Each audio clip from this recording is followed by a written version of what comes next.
right? A lot of them evangelism, and a lot of them feel like once they've evolved through all the world. We were just talking about that today with my daughters, that they one goes non-denomination, one goes to New Hope, but they feel like they don't have to be like they've all risen above all the church levels, but it says you should have fellowship and worship. So I guess it's a personal choice. I guess it just depends on how you believe and what helps you. It's an individual choice. How do you feel like that with universal life and open source and open mind and open walk, each individual? Some of us in America have a lot easier. We can pretty much go to whatever. A lot of people live in Muslim countries. They don't really have that much of a choice. Maybe over in Jerusalem, the big three. So there's still Christians, Muslims, and Jews. But I don't know how we would share people if they're just open-minded and they've followed whatever they grew up with. Is still you have to be open-minded, but will we be accepted on the other side? Are those watchers, are those angels, are those levels in between that we're open to receive? And everybody has the right to go direct, do they not? Right to their open soul, their open mind, and open to the all. How do you feel, William, Bill, Tracer? How do you deal with that for everybody in this particular? I have a tendency to feel like that Dr. Wayne Dyer was really on to something when he talks about God as being source. The source of all that is, all that ever was, all that ever will be. That's basically what God is. God is source. And so I think that in that understanding, we begin to get a little closer. I don't think that God is that white-haired, bearded fellow sitting on a throne throwing lightning bolts when he's not happy. That's Zeus, or that's Jupiter. That's not folklore. That's our legends and myths. There's truth to some of that, maybe, from in the beginning, but it depends on each person's mind and their filters, how they think, what they know, what they've experienced. Each person can't explain God to another human being. It's virtually impossible. God didn't make it where he could be explained, did he? Because look at all of us. Even our alphabet, numbers, and the sacred divine was numbers before they were the alphabet. But we all try in our limited egos because we are here on the planet. But how do you deal with all that? Explain all that for you, because we have people listening, and somebody from New York. Let me see. Hi. Hi. New York. Anna. I thought it was. Of course. Yeah. Bill, this is Anna. She used to come on board. I just wanted to let her say hi real quick. I recognized your phone number, Anna. I'm going to start doing readings soon. I know that'll help a lot of people. So happy holidays. My goodness, that would be great. When are you going to do that again? Probably next week after my birthday on the Christmas 26th. I've got a week till the new year, so I thought it'd be a good idea to get started again. But you remember Bill? You do you? How have you been? Are you doing okay? There's so much has changed in your life and everything. A lot of things have changed too. Yeah. Yeah. Go ahead, Bill. I'm very soon going to have to be adapting to the lifestyle of not having a car. And that's not going to be easy. Yeah, I had that wreck a couple of weeks ago, and the car was totaled. Nobody was hurt, and that's the blessing. But the car is no longer usable, and right now I can't afford to get another one. So I'm going to be without a car for a little while. But, that's okay because, like I said, I'll just have to adapt. Yeah. I'll adapt.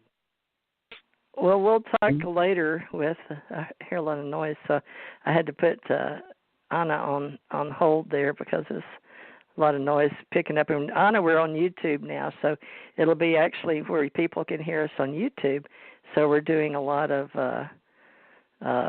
soul searching right now. But, folks, I'll try to get to you next week, to help you with whatever comes up for 2019. So we should have fun next week doing some readings. Okay, so call in after the, let's see, now, Bill, Christmas is Tuesday, right, in 2018? Yes, it is. And, That's right. and Wednesday I'll be 67, and let's see, I'm committed to Thursday, Friday, Saturday. So I may do some Sunday. I'm not sure yet. So I may do some on starting Sundays or something. But we'll talk about it next week. We'll just see how everybody feels, and enjoy having all the old members back, especially Anna. She's been really good. We've all done a lot of change. So, Bill, this show keeps people that just feel comfortable being friends, right? We learned a lot about each other. So discussing being open with the world changes and how we walk our own spiritual path, because, we're all individuals. And how do you, we work with conscience, and then we work with building things together.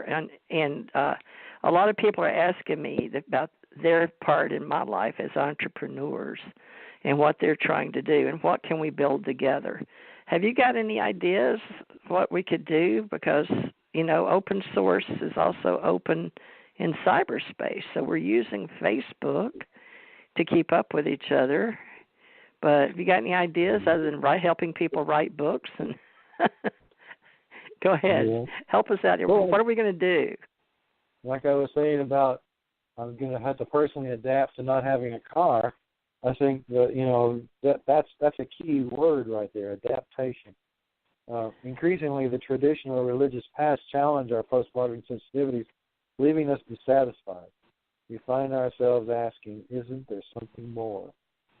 Our belief systems, as defined by organized religions, must adapt. Part of that adaptation pivots on the relationship between religion and science, as we will discuss extensively in the book. That there's no good reason for there to be an adversarial relationship between those two. Science need not present any kind of threat to religion.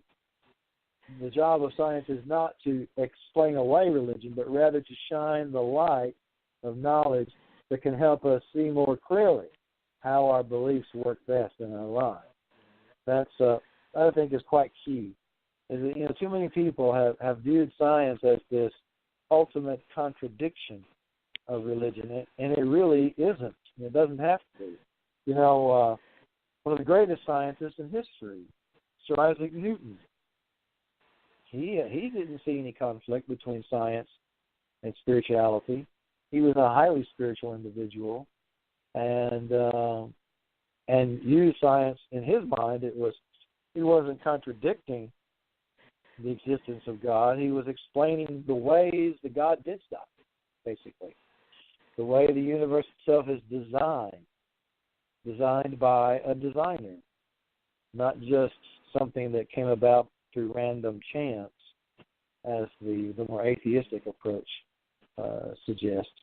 And that's an interesting aspect of that whole question of, is it scientific to still believe in God? And I say, sure. There's no reason not to. In fact, it doesn't really have anything to do with it. The real thing is, see, science, like I said, with Isaac Newton, he was finding the way to explain how God did it. Even Darwin, with his theory of evolution, Darwin was not an atheist. Darwin was a deist. And as such, it was the same thing. He saw, in fact, it says that in his book, now I've forgotten the name of his book, about evolution. The Charles Darwin? Yes, So he wasn't atheist? No, he wasn't. He was a deist. And he believed that basically what he was writing was an explanation of the way God went about creation through evolution. So evolution is not a contradiction of creation. It's the way it was done. That's all. Ah, okay. Well, let's see. We'll mention Charles Darwin, naturalist. So just let me tell people, because in a way he changed our reality, our timeline. But he was born February 12th, 2 days before Valentine's Day in 1809. He died April 19th, 1882, and he had several children, and he went to Cambridge University. And my dog wants to go look at two mice. We got two Christmas mice. But Charles Darwin books, list of books. Goodness, 18 books in this series on the origin of species by means of natural selection. The autobiography of Charles Darwin, The Voyage of the Beagle.